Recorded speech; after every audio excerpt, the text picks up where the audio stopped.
भगवान का परम पावन चरित्र समस्त सद्गुणों का स्रोत है।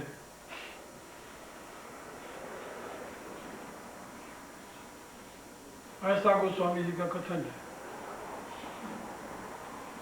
साथ ही जीवन को परम सुख में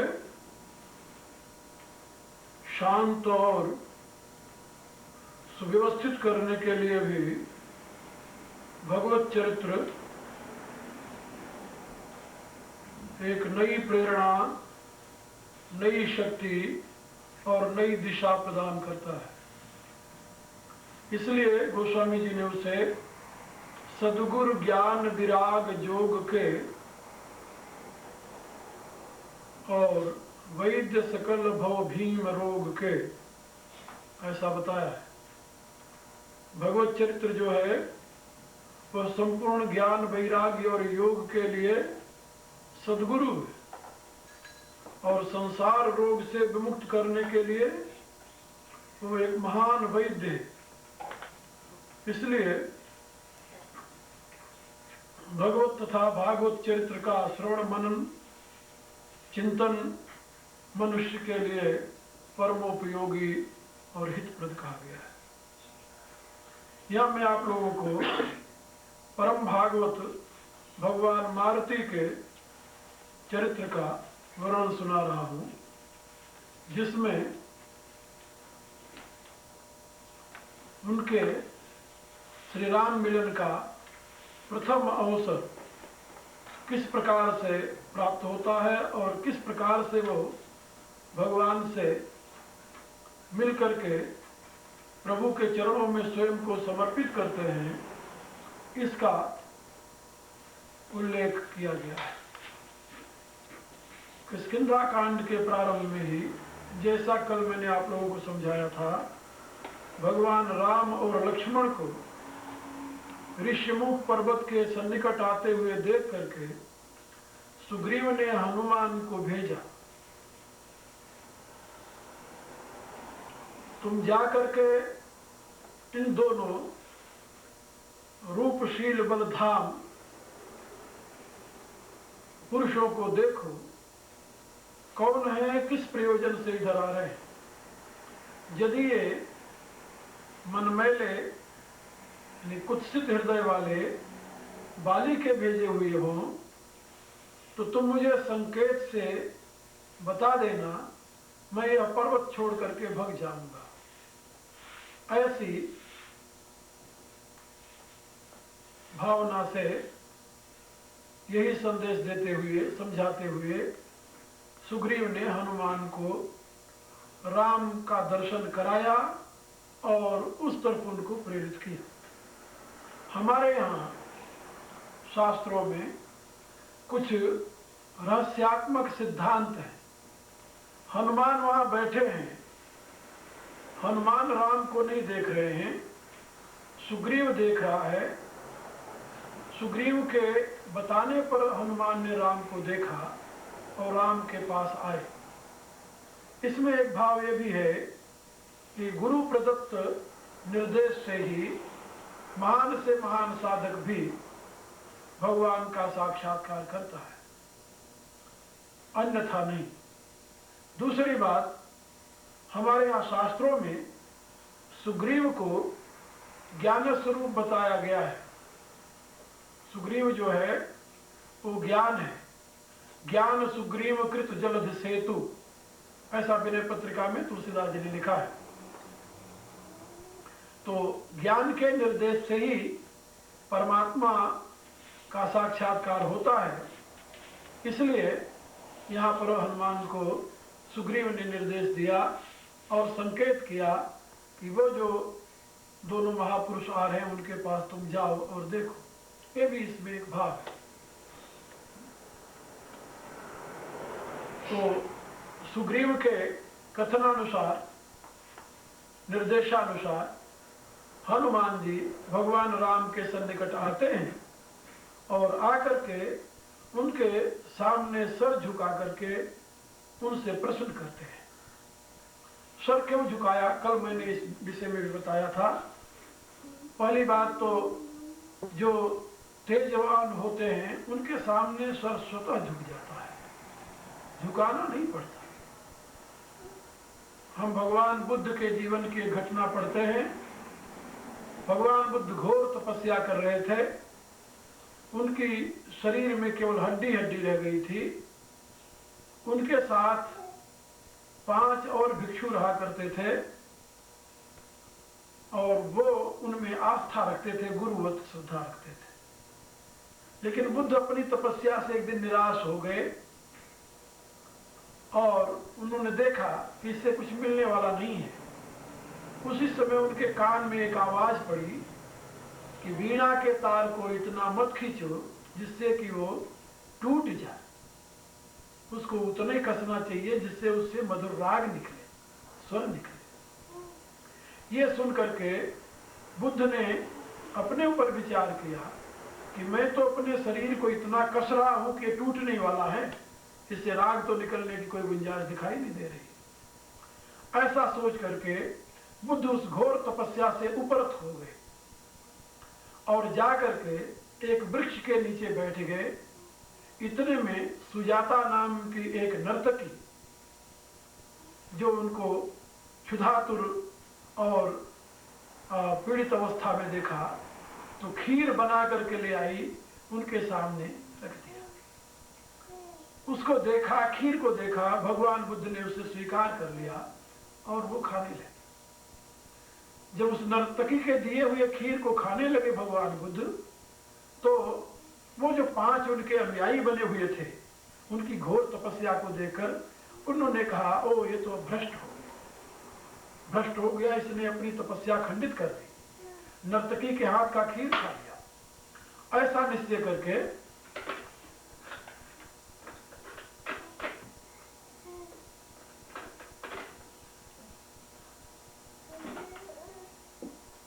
वो 5 भगवान बुद्ध को छोड़ करके चले गए।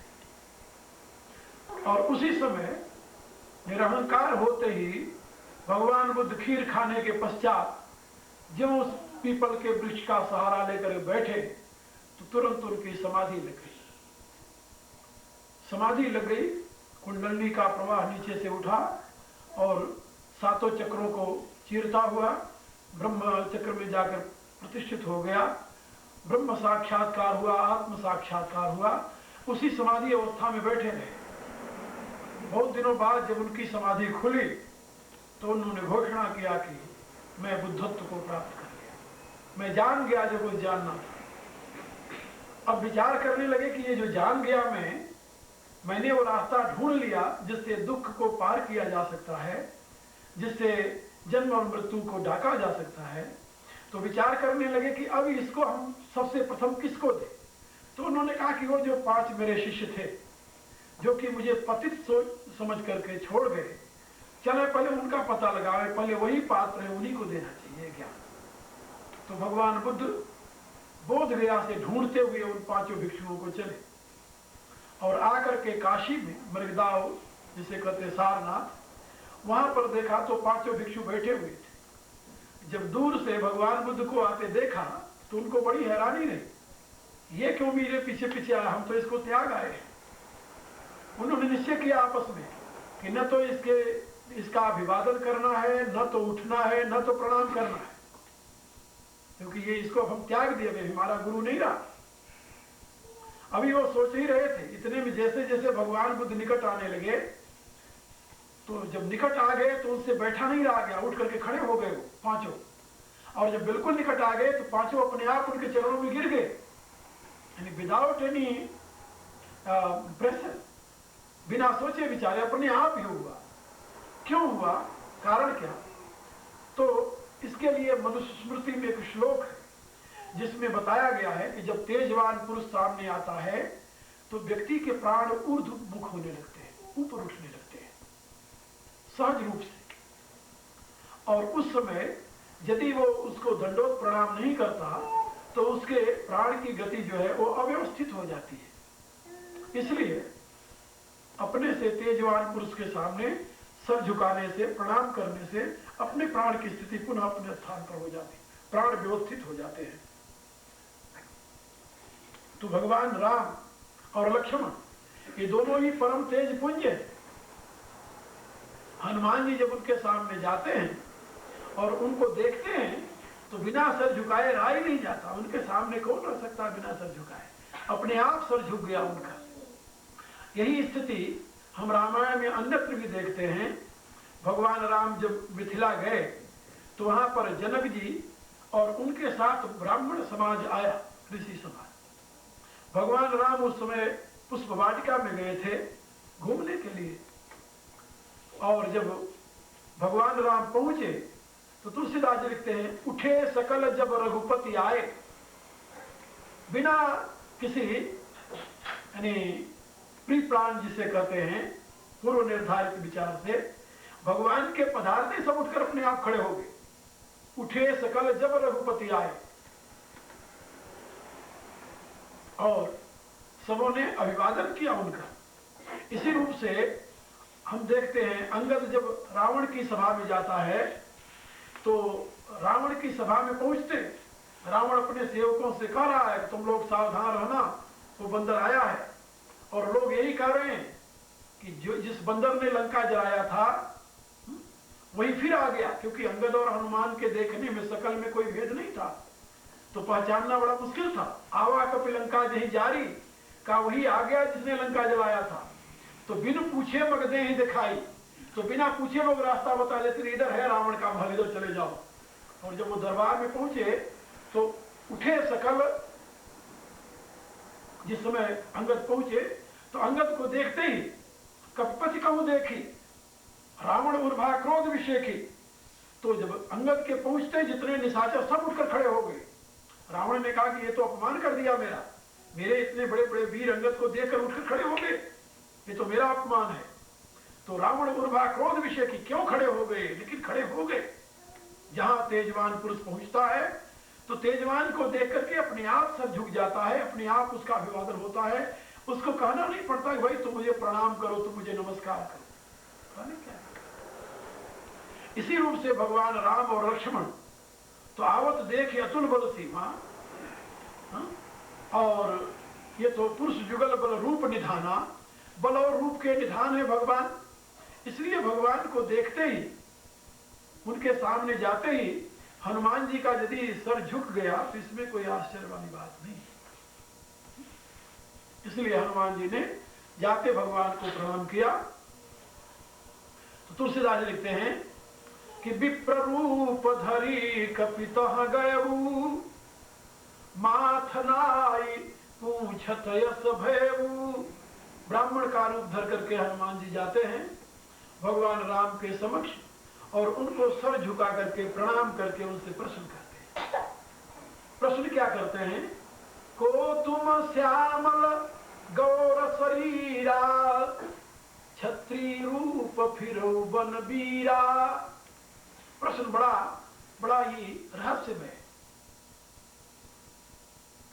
को तुम श्यामल गौर शरीरा, आप श्यामल और गौर शरीर वाले दोनों कौन हैं?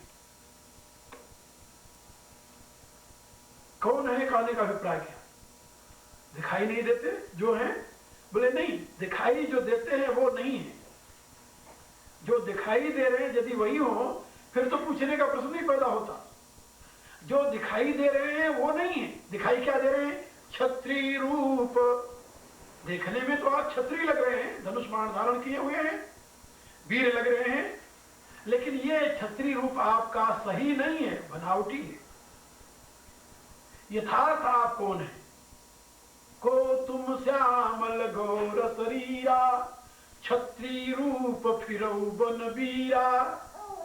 यहां वन शब्द के दो प्रकार के अर्थ करते हैं महात्मा लोग। एक तो आप छत्री रूप बना करके विचरण कर रहे हो वीर, आप दोनों कौन हो? और दूसरा छत्री रूप से वन में विचरण कर रहे हो। छत्री रूप से आप वन में विचरण कर रहे हो तो दोनों वीर आप कौन हो? छत्री नहीं है? बोले नहीं, छत्री नहीं, छत्री रूप में है। ये कैसे तुम कह सकते हो कि छत्री नहीं है, छत्री रूप में है? तो अगली चौपाई इसको और स्पष्ट करती है। कठिन भूमि को मल पदगामी, कवन हेतु विचरो वन स्वामी। आप पृथ्वी बड़ी कठोर है और इस पर चलने वाले आपके चरण बड़े कोमल हैं। भला आप बताइए, कठोर पृथ्वी पर जो हमेशा चलता हो उसके चरण कोमल कैसे हो सकते हैं? जो व्यक्ति कठोर पृथ्वी पर चलता होगा उसके पांव कभी कोमल नहीं हो सकते। और पृथ्वी कठोर है, कठोर पृथ्वी पर चलते हुए भी यदि पांव कोमल हैं तो इसका अभिप्राय यह है कि ये बनावटी पांव हैं, यानी ये यथार्थ नहीं, यानी ये लौकिक नहीं, ये मनुष्य के चरण नहीं। कठोर पृथ्वी का स्पर्श करते हुए भी चरण यदि कोमल है तो ये मनुष्य का चरण नहीं हो सकता। मनुष्य का चरण तो कठोर पृथ्वी पर चलेगा तो कठोर हो जाएगा। आप देखिए, जब आप कोई जूता पहन लेते हैं, लग जाता है तो वहां खड्डे पड़ जाते हैं, जहां ज्यादा रगड़ लगती है वहां ज्यादा कठोर हो जाता है चमड़ा। ये मनुष्य के शरीर का नियम है। जिस अंग के ऊपर आपका ज्यादा जोर पड़ता है वहां खड्डे पड़ जाते हैं। खड्डे माने वो मोटा हो जाता है और कठोर हो जाता है, कोमल नहीं होता। तो आप लोग जानते हैं मनुष्य के शरीर की स्थिति है कि जिस शरीर से मनुष्य ज्यादा काम लेता है वो कठोर हो जाता है, कोमल नहीं रहता। और हनुमान जी कह रहे हैं कि आप पृथ्वी पर चल रहे हो, कठोर पृथ्वी पर, फिर भी आपके चरण कोमल हैं। तो एक चरण की कोमलता बता रही है कि आप सामान्य मनुष्य नहीं हैं, आप छत्री के बेस में हैं, छत्री नहीं है। कठिन भूमि को बल पदगामी, कवन हेतु विचरो वन स्वामी। मृदुल मनोहर सुंदर गाता, सहत दुसह बन आतप बाता। और तीसरा आश्चर्य, तीसरा आश्चर्य क्या है? सहु दुसह बन आतप बाता। इस समय आप घोर ग्रीष्म ऋतु की आग बरस रही है। जिस समय हनुमान जी मिले थे उस समय जानते हो ज्येष्ठ का महीना था। ज्येष्ठ के महीने में और मध्य प्रदेश में या आंध्र प्रदेश में जहां हनुमान जी मिले थे, वो स्थान आजकल आंध्र प्रदेश और मैसूर के बगल में है। अब वहां कितनी गर्मी होती होगी जरा कल्पना कीजिए आप। और इतनी गर्मी में आप घूम रहे हैं आतप बाता, और गर्मी ही नहीं उसके साथ लू भी चल रही है, उष्ण वायु भी चल रही है। तो घोर गर्मी पड़ रही है, उष्ण वायु चल रही है, इसमें तो चलने वाला आदमी झुलस जाता है। और इस वायु में, इस गर्मी में भी आपका शरीर मृदुल मनोहर सुंदर गाता, आपका शरीर इतना कोमल, इतना सुंदर, मृदुल मनोहर, इतना मनोहारी। ऐसा कोमल शरीर यदि माइक हो, यानी भौतिक शरीर हो, वो तो ऐसी अग्नि में झुलस जाएगा, ऐसे लू में वो तड़प जाएगा, उसका शरीर विकृत हो जाएगा, विवर्ण हो जाएगा। लेकिन इतने आतप और बात के होते हुए, यानी उष्ण वायु लू लग रही है, सूर्य की घोर किरणें आपके शरीर पर पड़ रही हैं, फिर भी आपका शरीर कोमल है, मृदुल है, मनोहर है, सुंदर है। इसका अभिप्राय है कि आप कोई सामान्य पुरुष नहीं हो। ये लक्षण बता रहा है। यहां पर 3 प्रश्न एक साथ किया है हनुमान जी ने, और तीनों में 3 विशेषता बताई। पहला, कवन हेतु विचरो वन स्वामी, कठिन भूमि को मल पदगामी, कवन हेतु विचरो वन स्वामी। एक तो पृथ्वी कठोर है, आपके पांव कोमल है। दूसरा, को तुम श्यामल घोर शरीरा, क्षत्रिय रूप फिरो वन वीरा। आप श्यामल और गौर शरीर वाले क्षत्रिय रूप में वीर भाव से इस जंगल में घूम रहे हैं।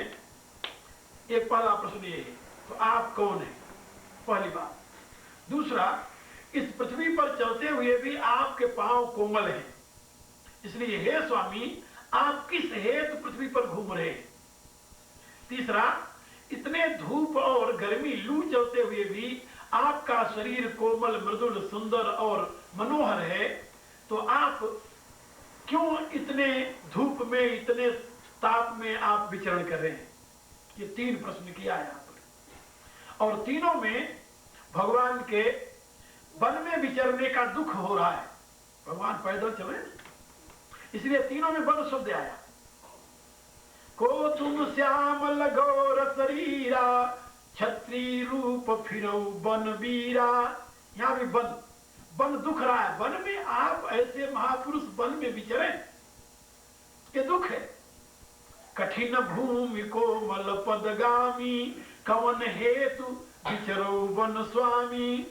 फिर वन का प्रयोग हुआ। और तीसरे में मृदुल मनोहर सुंदर गाता, सहत दुसह वन आतप बाता।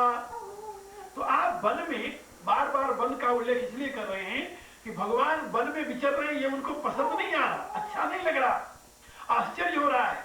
और तीसरी बात यह कि वन में विचरने के लिए आप नहीं है।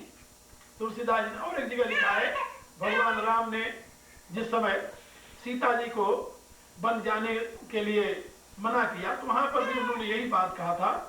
और माता कौशल्या ने भी ये बात कहा कि वन हित कोल किरात किशोरी, रची बिरंची विषय सुख भोरी। वन के लिए तो कोल और किरातों की स्त्रियां हैं, यानी कोल भिल्ल आदि जो हैं ये वन के योग्य प्राणी हैं। आप वन के योग्य नहीं हो। ये वन में विचरण करना आप ऐसे महापुरुष, आप ऐसे सुंदर सुकुमार के लिए उचित नहीं है। क्यों नहीं है?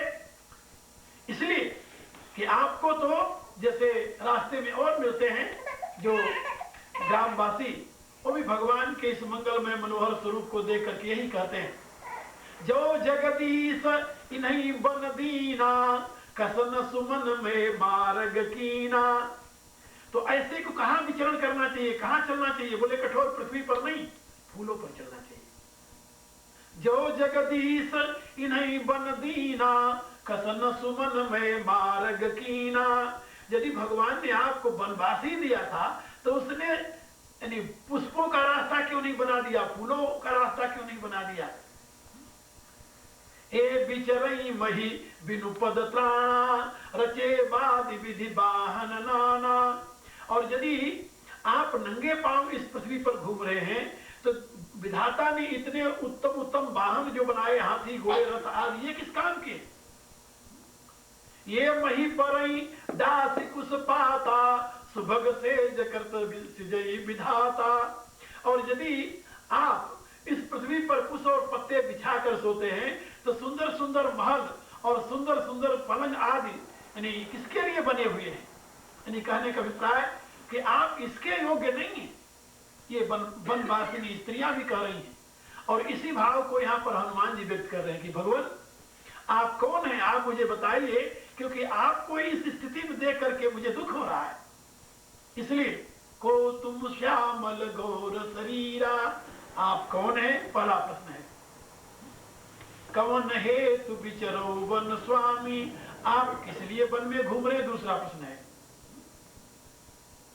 और मृदुल मनोहर सुंदर गाता, सहत दुसह वन आतप बाता। और आप इस जंगल में यानी दुसह न सहे जाने योग्य आतप और बात यानी धूप और लू को क्यों सह रहे हैं? ये 3 प्रश्न है। अब यहां तीनों प्रश्न तो भगवान के साथ हैं कि आप हैं कौन। भगवान ने उत्तर नहीं दिया, नहीं उत्तर दिया। अभी उनका प्रश्न खत्म भी नहीं हुआ। हम देखते हैं हमारे यहां विचार के 2 पहलू हैं। एक तो हम देखते हैं और देखकर जब किसी वस्तु को हम समझ नहीं पाते, यानी देखने में हमारे और वस्तु में जब भेद दिखाई दे तो वहां संदेह होता है। तो उस संदेह में हम क्या करते हैं, उसको हम फिर अनुमान करते हैं। अनुमान तो प्रत्यक्ष के बाद अनुमान शब्द का प्रयोग होता है। पहले प्रत्यक्ष ज्ञान होता है, फिर अनुमान ज्ञान। प्रत्यक्ष ज्ञान में अनुमान ज्ञान का प्रयोग कब होता है जानते हो? जब प्रत्यक्ष में वस्तु जैसी हम जानते वैसी नहीं दिखाई देती। तो यदि भगवान छतरी के रूप में उनको दिखाई देते और उनके चरण भी कठोर होते पृथ्वी पर चलकर, और धूप और लू से उनका शरीर झुलस गया होता, फिर वो समझते कोई छतरी है, फिर तो कोई कल्पना के लिए स्थान ही नहीं था, फिर अनुमान की क्या जरूरत थी? फिर जैसा देख रहे हैं वैसे है वो। लेकिन जैसा देख रहे हैं वैसे वो है नहीं। देख रहे हैं कि छतरी के बेस में है, छतरी है नहीं। दूसरी बात, कठोर पृथ्वी पर चल रहे हैं फिर भी चरण कोमल है। लू और धूप लग रही है फिर भी शरीर सुंदर है, सौंदर्य में कोई अंतर नहीं आया, जरा भी नहीं मुरझाए, जरा भी नहीं कुमिलाए। इसलिए अब यहां शंका हो गई, ये आप कोई सामान्य व्यक्ति नहीं है। अब इसलिए इसको इन्फ्रेंशिव नॉलेज जिसे कहते हैं, अब यहां पर स्पेकुलेशन, अब अनुमान शुरू हो गया। तो भगवान जब चुप है, पूछ रहे हैं, मौन होकर पूछ रहे हैं, क्या तुम अनुमान लगाओ मैं कौन हूं? तो अब हनुमान जी अनुमान लगाना शुरू किए कि तुम तीन देव महको। मेरे विचार से आप कोई त्रिदेवों में तो नहीं हो। तीन देवों में या तो आप विष्णु शिव हो सकते हैं या विष्णु और ब्रह्मा हो सकते हैं। विष्णु तो एक जरूर है क्योंकि श्यामल शरीर है। तो श्यामल शरीर के बगल में जो गौर है, तो गौर या तो कर्पूर गौरम करुणावतारम, या तो शंकर हो सकते हैं वो गौर, और या तो फिर ब्रह्मा हो सकते हैं। श्यामल तो विष्णु है ही। लेकिन फिर सोचने लगे कि नहीं, तीन देवों में नहीं, अनुमान गलत। फिर नर नारायण की तुम दो, हो सकता है आप नर और नारायण हो। फिर कहा नहीं, ये भी अनुमान गलत है। त्रैत नहीं, द्वैत नहीं। फिर अब आए अद्वैत पर। जग कारण तारण भवहि भंजन धरणी भार, की तुम अखिल भुवन पति लीन मनुजय अवतार। ये अब अद्वैत पर आ गए। क्या आप दोनों जगत के कारण, संसार का उद्धार करने वाले, पृथ्वी का भार उतारने के लिए आप त्रिभुवनपति कहीं मनुष्य रूप में तो नहीं आ गए? ये आखिरी अनुमान है।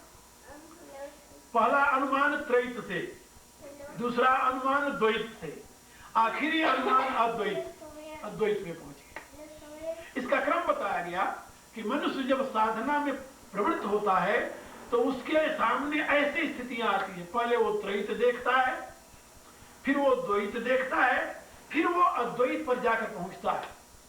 कुछ महापुरुष जब त्रैत का दर्शन किए तो उसी को सत्य घोषित कर दिया कि त्रैत है, सृष्टि है, पालन है, प्रलय है, ये त्रैत है। कुछ ने कहा कि नहीं, ये त्रैत नहीं है, सृष्टि और कुछ नहीं है, जीव और ईश्वर द्वैत है, नर और नारायण ये द्वैत है। कहा ये सृष्टि का है तो प्रभु का ही विलास है, द्वैत है। लेकिन जब आखिरी स्टेज पर पहुंचा कहता नहीं, द्वैत भी भ्रम है। फिर क्या है? अद्वैत। अद्वैत है, द्वैत नहीं है, त्रैत नहीं, ये तो दोनों भ्रम हैं। सत्य तो अद्वैत है। वही प्रभु जगदाधार अनंत रूपों में स्वयं को प्रकट किया है। यहां त्रैत नाम की कोई चीज नहीं है। तो ये अद्वैत की स्थिति पर जब आ जाता है साधक, तब उसकी कल्पना समाप्त हो गई। अद्वैत तक पहुंच गया, अब कल्पना किसमें करेगा? कल्पना तो हमेशा द्वैत में होती है, ये बात याद रखो। आगे हनुमान जी मौन हो गए, फिर नहीं कुछ कहा। क्यों नहीं कहा? कहा जब अद्वैत तक पहुंच गया तो कहे कौन, किससे कहे, क्या कहे, कल्पना ही समाप्त हो गई। ऊंची से ऊंची उड़ान आदमी कहां लगा सकता है? ये कहां तक लगा सकता है? अद्वैत तक। अद्वैत के आगे और कोई उड़ान नहीं हो सकती। वेदांत में ये बात समझाई गई है कि अद्वैत के आगे और कोई उड़ान नहीं हो सकती। इसलिए अद्वैत आखिरी उड़ान है मनुष्य की कल्पना, मनुष्य के अनुमान की।